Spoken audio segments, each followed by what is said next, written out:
하나님 말씀 잠언 6장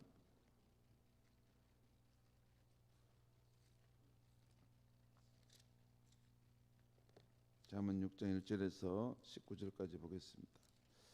우리 한 절씩 교독하시겠습니다. 잠언 6장 1절에서 19절입니다. 내 아들아, 내가 만일 이웃을 위하여 담보하며 타인을 위하여 보증하였으면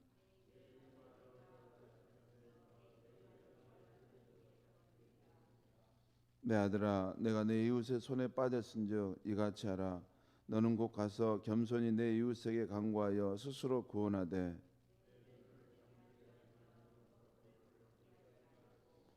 노루가 사냥꾼의 손에서 벗어나는 것 같이 새가 그물 치는 자의 손에서 벗어나는 것 같이 스스로 구원하라.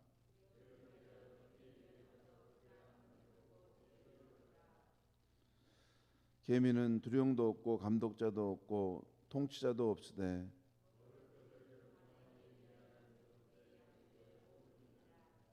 게으른 자여, 내가 어느 때까지 누워 있겠느냐? 내가 어느 때에 잠이 깨어 일어나겠느냐?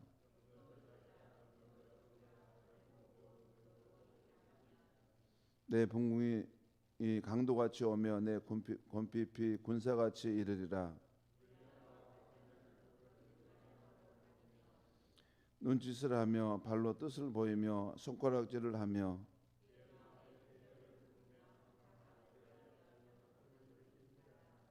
그러므로 그의 재앙이 갑자기 내려 당장에 멸망하여 살릴 길이 없으리라.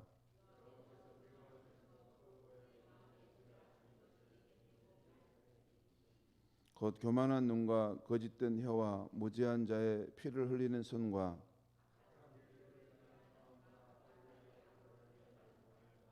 함께 읽겠습니다. 거짓을 말하는 망령된 증인과 및 형제 사이를 이간하는 자이니라. 아멘. 오늘 아침에 말씀의 제목은 주께서 정하신 원칙을 넘어가지 맙시다. 주께서 정하신 원칙을 넘지 맙시다입니다. 오늘 말씀은 일상생활에서 어떻게 지혜롭게 살 것인가를 말씀하고 있습니다. 하나님은 우리에게 다음 몇 가지 영역에서 피해야 할 그러한 일들을 말씀하고 있습니다. 첫째는 만일 내가 이웃에게 빚 보증을 섰다면 위험에 빠질 상황에 놓였으니 속히 가서 그 보증을 무르고 빠져나오라는 것입니다. 이 내용이 오늘 본문 1절에서 5절까지 나와 있습니다. 그 위험함의 정도가 얼마나 큰가 하는 것이 오늘 5절에 은유적인 표현으로 나타나 있는데요. 마치 노루가 사냥꾼의 손에서 이렇게 지금 붙잡히려고 하는 것과 같고 또 새가 그물 치는 자의 손에 이렇게 걸려드는 것과 같은 것이에요. 노루가 사냥꾼의 손에 붙잡히려고 하는 것 같고 또 새가 그물 치는 자의 손에 이렇게 지금 잡히려고 하는 것과 같다는 것이죠. 그만큼 위험한 것이니 속히 거기서 벗어나라는 것입니다. 대개 빚 보증을 서는 경우는 100만 원 정도의 작은 돈이 아니시죠. 1000만 원이나 1000만 원 이상이나 또는 억 단위로 친구나 친척을 위해 자기 재산을 담보로 보증을 서게 되는 것이죠.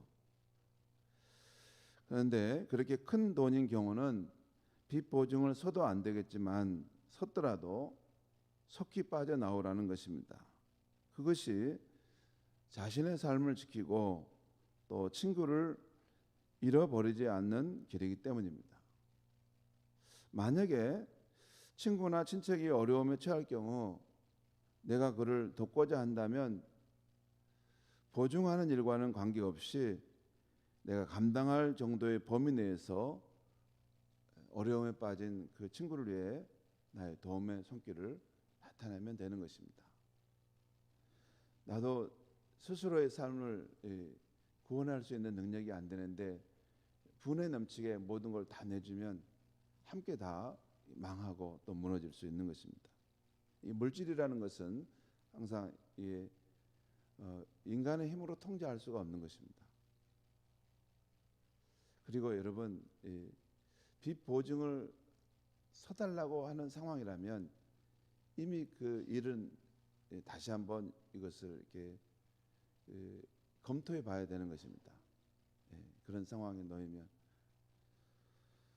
그럴 경우는 신중하게 잘 생각해 봐야 한다는 것이죠. 특별히 우리가 교우들끼리는 서로 신앙의 애절과 또 거룩한 관계를 지키기 위해서 빚 보증을 요구하거나 또 해주는 것을 피해야 하는 것입니다.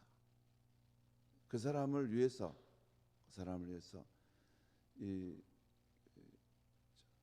잠깐 눈앞에 또 필요한 것이라 해서 그걸 주면 그 영원한 친구를 잃어버릴 수 있고 또 그로 인해서 영원한 생명, 신앙조차도 잃어버릴 수 있는 일들이 있습니다.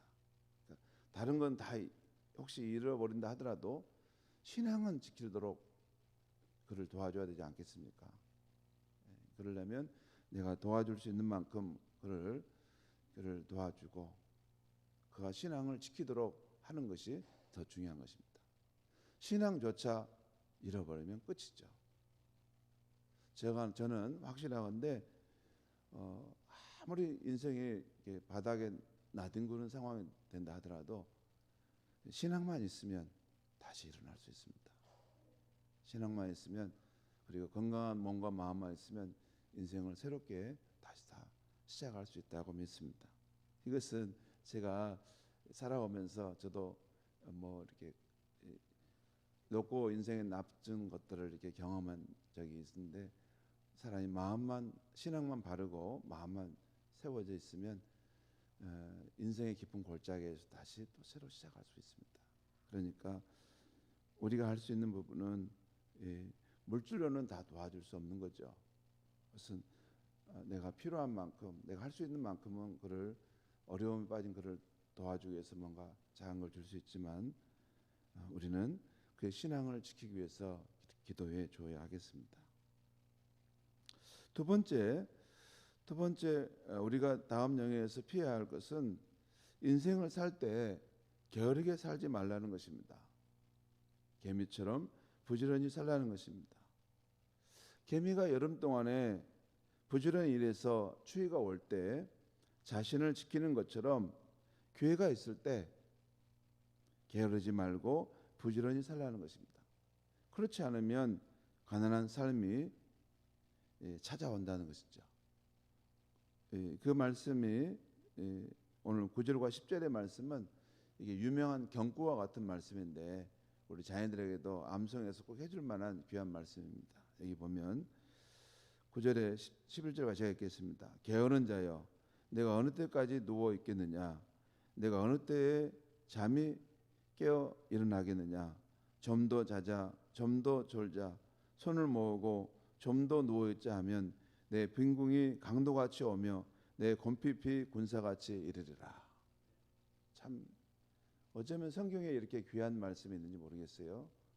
우리 사람이 자꾸 게을러서 좀 더 자자 좀 더 눕자 하다 보면 빈궁이 강도같이 찾아오고 내 곰핍이 군사같이 내게 쳐들어올 것이다. 그럼 막을 수 있는 힘이 없다는 거죠. 그때는.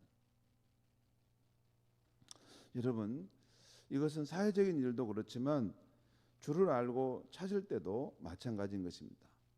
보통 주를 알자 하면 은퇴한 후에 그때 시간이 남을 때 주를 찾겠다고 하는 분들이 많습니다. 특별히 남자분들이 그래요. 직장생활이 힘든데 언제 뭐 성경 말씀 배울 겨를이 있고 언제 말씀 묵상할 겨를이 있습니까?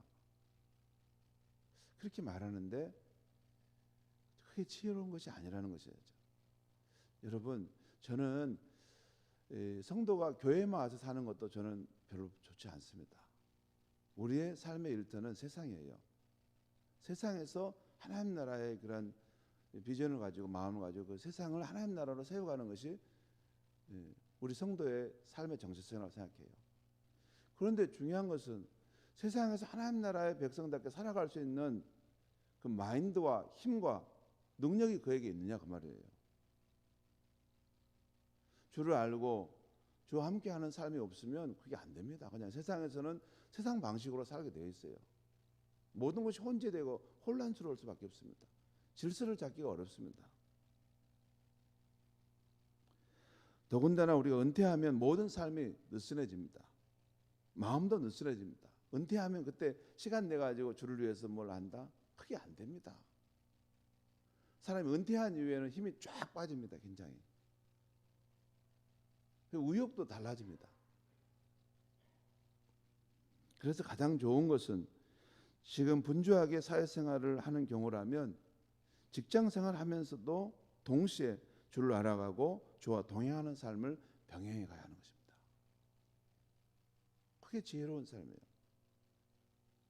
왜냐하면 하루에 첫 시간을, 하루에 거룩한 시간을 정해서 주님 말씀 속에서 주님과 교제하고 그 말씀 속에서 주님이 내게 주시는 오늘 하루 주시는 생명의 양식을 받고 그리고 가서 사는 것입니다. 그러면 하나님 나라 힘으로 내 삶의 혼란스러운 것을 질서 있게 잡아갈 수 있어요. 저는 이게 성도님들이 이게 새벽에 와서 말씀을 듣는 것도 좋지만 꼭 집에서 있을 때 자기만의 시간을 정해서 말씀 속에서 하나님을 만나는 그 시간을 가지시면 좋겠습니다. 저희 어머니는 항상 그랬어요. 예배도 새벽 예배도 빠지지 않으셨지만 집에 오시면 틈나는 대로 이렇게 성경을 읽으셨어요. 자녀인 제가 그 모습을 봤습니다. 특별히 삶의 공부하고 힘들 때 이렇게 졸쳐가면서 성경을 이렇게 읽으시는 초등학교도 못 나오셨을 수도 있어요. 저희 어머니 행적을 제가 잘 모릅니다. 학교 다니긴 다니셨어요. 그런데도 지혜가 있고 영적인 힘이 있고 삶을 다스리는 힘이 있었어요. 그것은 항상 개인적으로 말씀 속에서 하나님과 만나고 교제하고 그 은혜를 내 안에 갖고 있었던 것이죠. 그러면 삶을 다스릴 수 있는 힘이 생깁니다.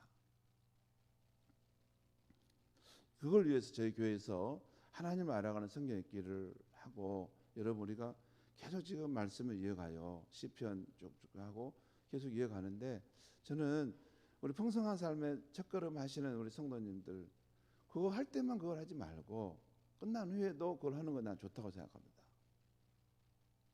우리 교회는 계속 갈 겁니다. 계속 성경을 따라갈 거예요. 하루에 매일 2장씩.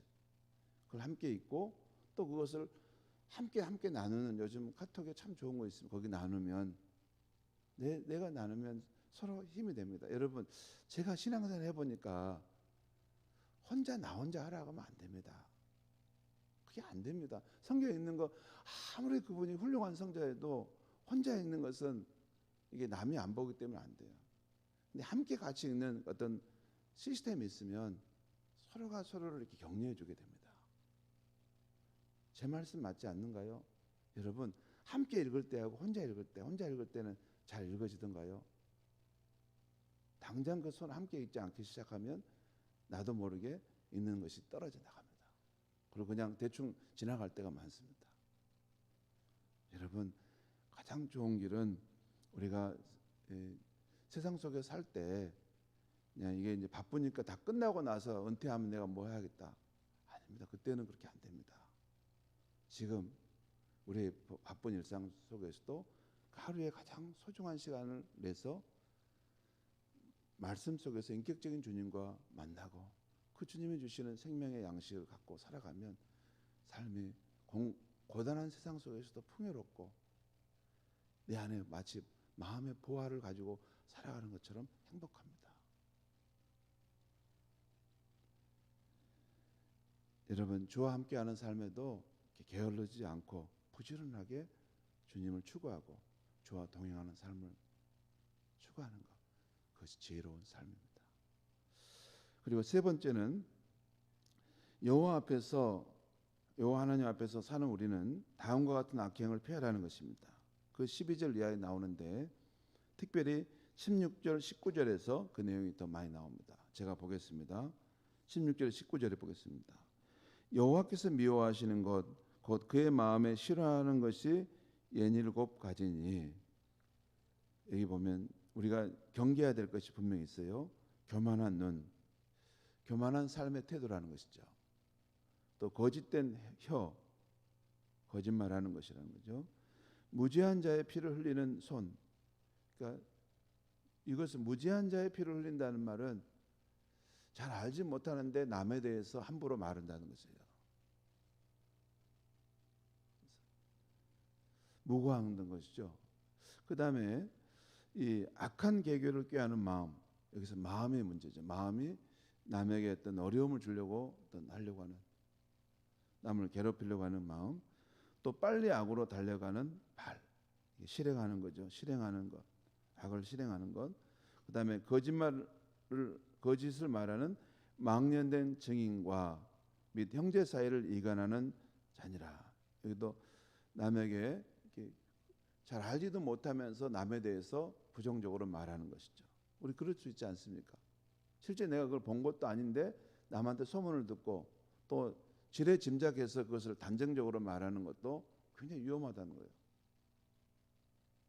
어른인 저도 우리 아이들한테 보면 단정적으로 말해서 실수할 때가 있습니다.